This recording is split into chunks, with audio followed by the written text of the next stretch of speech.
Do you agree with Finance Minister Nirmala Sitharaman when she says that India is actually better off than some of the other leading economies of the world? I think it depends a little on what you mean better off. I mean, certainly we have higher growth than many economies in the world. The question is, what level of growth do we need? Because we are a poorer country. And the problem to some extent is that our growth for the last so many years has been insufficient to create the levels of employment that we absolutely need. You can see that in, for example, the 12.5 million people a couple of years ago applying for the 35,000 railway jobs.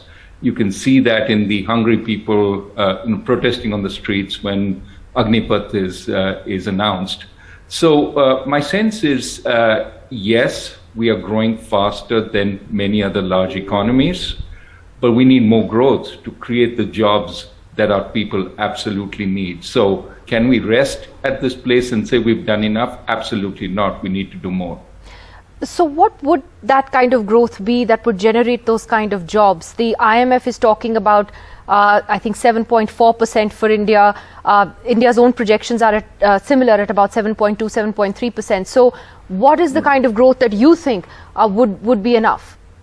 Well, part of the problem is this 7% is partly a rebound from pretty bad rates of growth a couple of years ago. So we're coming back. For example, this year our service sector has come back. All that is good.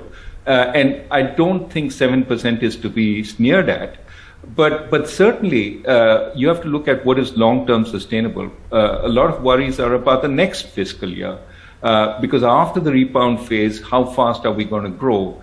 People like JP Morgan have pegged us in the 4 to 5 region over the next year. And 4 to 5 as a sustained pace of growth is really too slow to create the kinds of jobs that we need.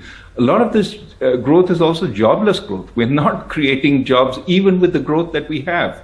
And so I would say jobs are essentially task one for the economy. And we have to figure out how do we create those jobs, decent jobs. We don't need to have everybody be a software programmer or a consultant, but decent jobs that get people out of low productivity agriculture and out of back-breaking construction work. Construction can be an interim phase, but we have to get them into service jobs, into manufacturing jobs that are better.